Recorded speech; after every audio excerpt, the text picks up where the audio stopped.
Du fait de la construction des barrages hydroélectriques de Tabo et de Kossou, plusieurs localités des régions du centre de la Côte d'Ivoire, dont 42 villages du département de Béoumi, sont frappés par la mesure de déguerpissement de leur site.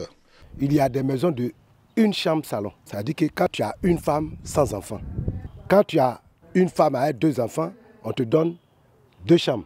Le contour là, c'est la propriété des villages voisins. Ça veut dire qu'on n'a pas le droit de construire dedans.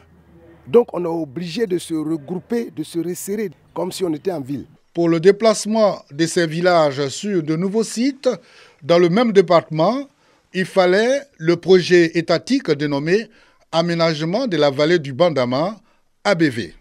Quand il y a la pression foncière aujourd'hui, les villages disent, attention, les terres qu'on vous a prêtées, vous ne pouvez pas faire des cultures pérennes là-dessus.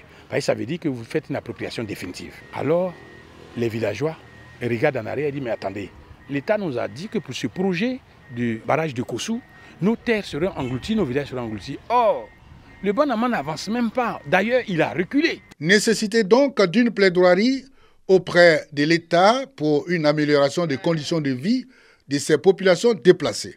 Cette démarche préoccupe en ce moment les cadres de Béoumi en collaboration avec des ONG et l'IAN de leadership et initiative des acteurs non étatiques. L'IAN 2 est là pour soutenir cette initiative-là. Au total, l'IAN 2 a financé 51 contrats de subvention sur toute l'étendue du territoire. Au chevet d'une mère malade, nous ne venons pas avec des boudins, nous venons avec des médicaments pour voir quelle est la solution qui pourrait soigner la mère malade. La mère malade, il s'agit des villages ABB. La solution au problème des populations déplacées pourra réduire dans le département de Béoumi les problèmes surtout des fonciers ruraux qui prennent de l'ampleur et contribuent à la fragilisation de la cohésion sociale.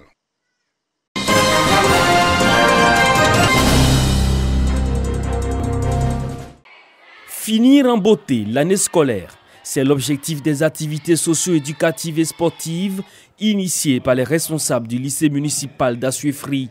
Les équipes finalistes de chaque niveau, de la 6e à la terminale, se sont affrontées dans les disciplines de culture générale et en chanson autour du thème de la citoyenneté. Nous avons beaucoup d'activités comme le concours de génie en herbe, le concours d'épellation de mots et de montrer aussi notre talent. Comme nous avons aussi des concours comme la chorale, les ballets, tout ça, pour permettre de montrer notre talent au grand public. En effet, ce sont des activités qui, lorsqu'elles sont organisées comme il se doit, participent à la réussite scolaire des enfants. Après les résultats, la remise des prix constituée d'ouvrages didactiques. Il s'agit d'inculquer aux apprenants l'amour de la lecture, une initiative à pérenniser selon le proviseur du lycée. C'est aussi l'occasion pour moi d'interpeller les parents d'élèves. Nous avons environ 2000 élèves au lycée. Nous avons lancé les convocations. Vous voyez qu'il n'y a qu'une poignée de parents d'élèves. Les mêmes qui viennent aux réunions, les mêmes qui nous appuient. Chers parents d'élèves, accompagnez-nous dans l'éducation. C'est un ensemble. Il y a l'éducation à la maison, il y a aussi l'éducation à l'école.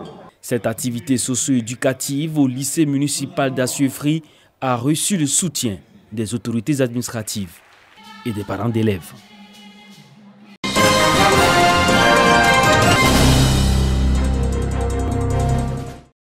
L'esplanade de la mairie d'Anyama comble de femmes, ce sont les moments de la commune venues nombreuses pour célébrer la fête organisée en leur faveur par le maire Amidou Sila. Prestations artistiques, concours de femmes rondes à Oulaba et galgées pour marquer le moment.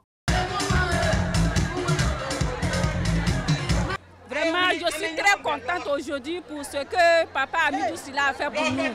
Je remercie beaucoup Papa Amidou Sila pour ce qu'il fait toujours pour les femmes de la commune d'Anyama. Les femmes ont été honorées. Ça, c'est une deuxième fois que le maire organise cela. En tout cas, j'exhorte toutes mes soeurs, toutes les mamans de s'unir pour qu'ensemble, nous puissions bâtir Anyama.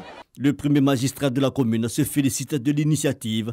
Amidou Sila exhorte de plus les femmes d'Anyama à rester solidaires. Sans nos mamans, nous ne pouvons rien faire. Et c'est pour cette raison, nous, on n'hésite jamais de soutenir nos mamans. En soutenant nos mamans, en même temps, c'est la cohésion que nous avons demandé, la paix et l'harmonie dans nos familles. Pour cette célébration de la fête des mères, ce sont plus de 2000 femmes qui ont bénéficié du présent et le maire de la commune prévoit en faire plus l'année prochaine.